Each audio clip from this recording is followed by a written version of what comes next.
నమస్తే అండి. Yanam Godavari A to జెడ్కి welcome అండి. ముందైతే నా ఛానల్ సబ్స్క్రైబ్ చేసుకుని పక్కన పెట్టేసుకోండి.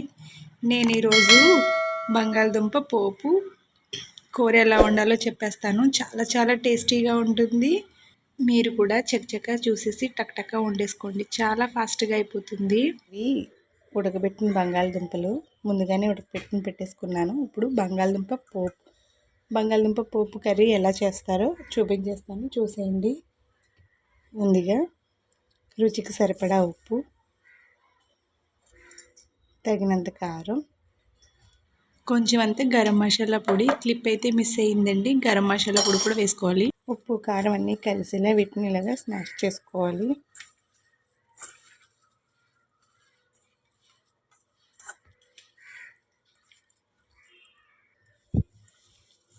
ఇలా మెత్తగా చేసుకుని పెట్టుకోవాలండి.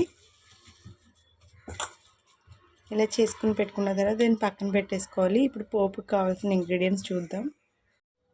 పోపుకి కావాల్సిన ఇంగ్రీడియంట్స్: ఎండుమిరపకాయలు, కొంచెం జీలకర్ర, పోపులు, నల్లగొడ్డు పెట్టుకున్న వెల్లుల్లి, ఒక ఉల్లిపాయ, కొంచెం కరివేపాకు, 2 పచ్చిమిరపకాయ సన్నగా తరిగి పెట్టుకున్నాను.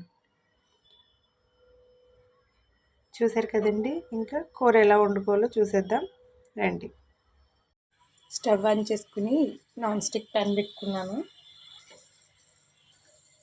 పోపుకి కదండి ఒక 2 గరిటెల నూనె పడుతుంది. ముందుగా నల్లగొట్టు పెట్టుకున్న వెల్లుల్లిపాయలు,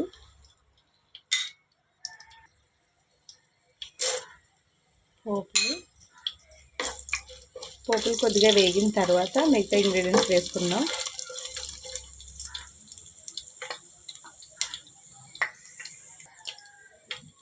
జీలకర్ర, పచ్చిమిర్చి, ఎండుమిర్చి,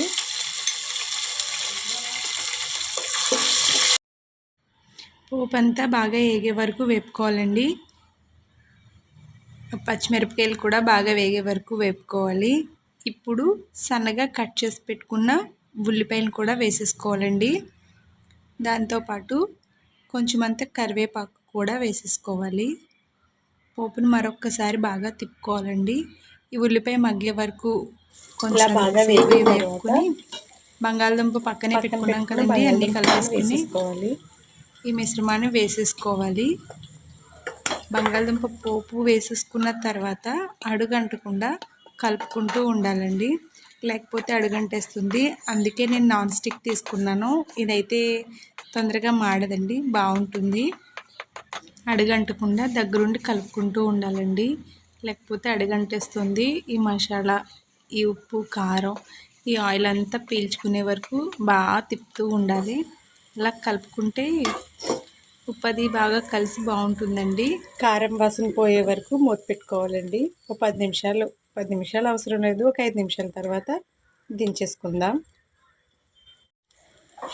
అడుగంటకుండా మధ్య మధ్యలో కలుపుకుంటూ ఉండాలండి. నాన్ స్టిక్ ప్యాన్ అయితే అసలే మాడదు.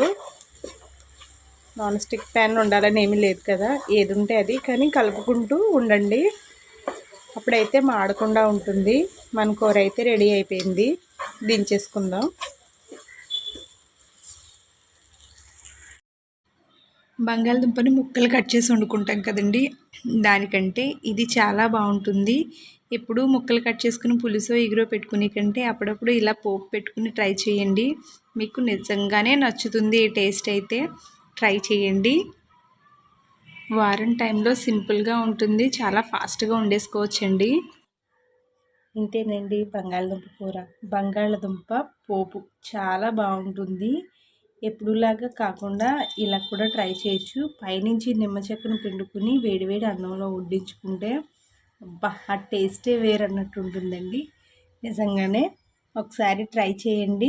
మీకు తెలిస్తే కనుక ఎస్ అని చెప్పండి. తెలియకపోతే కనుక ట్రై చేసి నాకు ఎలా వచ్చిందో కామెంట్ సెక్షన్లో కామెంట్ చేయండి. అలాగే సబ్స్క్రైబ్ కూడా చేసుకోండి. థ్యాంక్ యూ ఫర్ వాచింగ్ అండి.